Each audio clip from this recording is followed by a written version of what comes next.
안녕하세요. 샬롯입니다.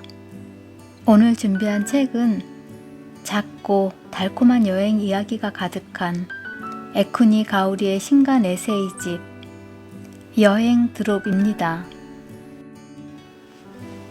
여행과 일상, 그 사이에 고독과 자유를 그려낸 여행 드롭의 일부를 들려드리겠습니다.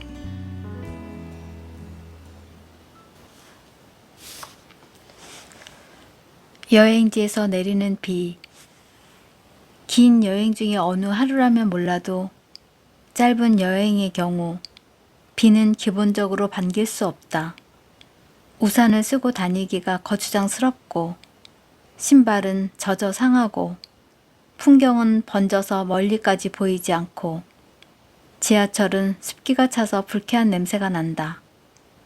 하지만 예외가 있다. 온천 여행일 때다. 노천탕에 몸을 담그고 내리는 비를 바라보는 기분은 최고다. 밖은 비, 그러나 온천물은 따끈하다. 빨래 걱정도 없고 저녁거리를 사러 나갈 필요도 없다. 눈앞에 펼쳐진 산속 나무들은 젖어 좋은 냄새를 풍기고 이파리들은 선명한 초록이다. 극락, 비 내리는 날의 온천물은 화창한 날보다 부드럽고 피부에 촉촉하게 스미는 느낌이다. 노천탕 전체의 부연 공기도 마음을 차분하게 가라앉혀준다. 게다가 낚시나 골프를 즐기러 온 사람과 달리 나는 온천을 하고 식사하는 외에는 책을 읽고 마사지를 받는 것밖에 할 일이 없다. 어느 쪽이든 비가 와도 상관없는 정도가 아니라 빗소리가 좋은 배경음악이 된다. 하코네에 좋아하는 온천여관이 있다. 남편과 함께 간간히 가는데 작년에 그곳에서 태풍을 만났다. 기분 좋을 정도로 시원하게 쏟아지는 폭우. 바람만 보아도 안구는 물론 내장까지 씻기는 듯 했다. 휘잉휘잉 불어대는 바람에 나무들이 휘청휘청 흔들리고 때로 번개가 쳤다. 하지만 우리는 안전. 방에서 한 걸음도 나갈 필요가 없다. 나는 온천을 드나들면서 그 폭우를 즐겼다. 다음 날 아침 체크아웃 할 시간이 되었는데도 비는 그치지 않았다.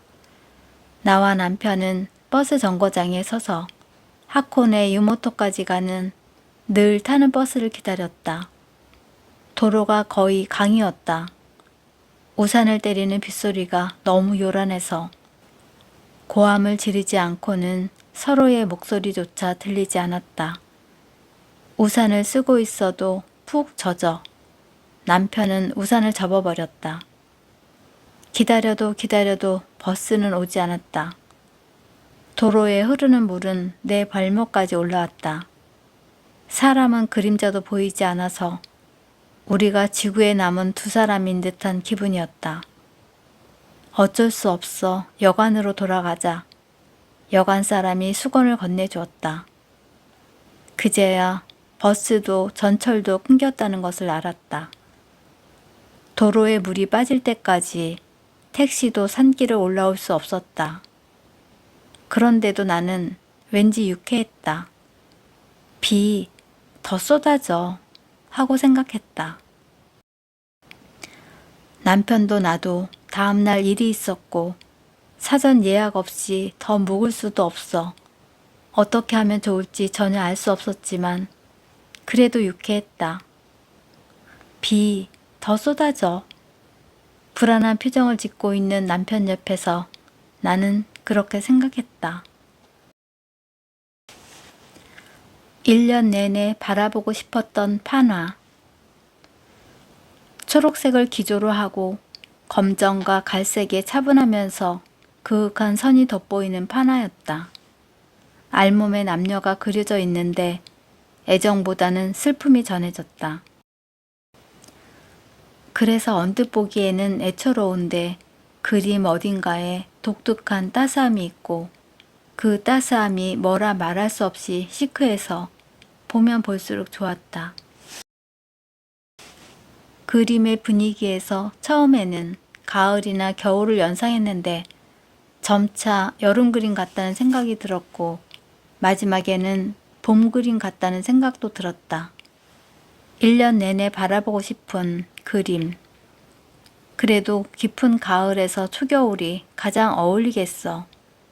아니, 여름이 가장 어울릴 것 같은데.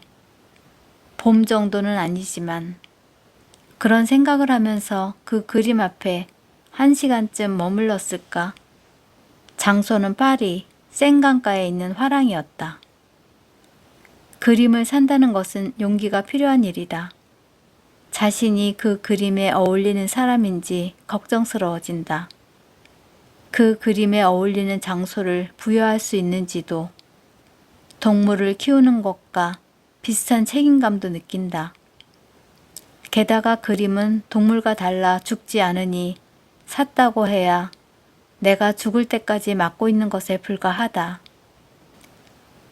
파리 체류 마지막 날이었지만 다음날 저녁 비행기였기 때문에 시간은 충분히 있었다. 나는 화랑 주인에게 하룻밤 생각하고 싶으니 이 그림을 하루만 팔지 말아달라고 부탁했다. 화랑 주인은 절대 팔지 않을 테니 천천히 생각해 보라고 말했다. 그러나 화랑을 나섰을 때는 이미 마음이 정해졌다고 생각한다. 호텔까지 해질녘의 길을 걸어 돌아가면서 당시 작업실로 빌려 사용하던 아파트의 어느 위치에 그 그림을 걸지 고민하고 있었으니까.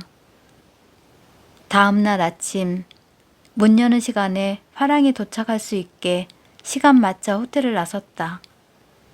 화랑까지는 걸어서 20분이나 30분 거리였다. 그런데 걸어도 화랑이 나오지 않았다. 강가에 있으니 길을 잘못 들 일도 없는데 같은 길을 몇 번이나 오가도 나타나지 않았다.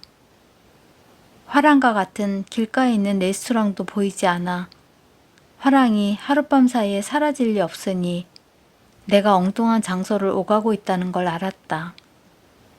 어디서 어떻게 길을 잘못 들었을까? 처음에는 당황하지 말고 침착하게 찾아보자고 생각했지만 이리저리 걸어다니다 1시간이나 지나자 비명을 지를 것 같았다. 2시간이 지날 무렵에는 내가 어디에 있는지 알 수 없었다.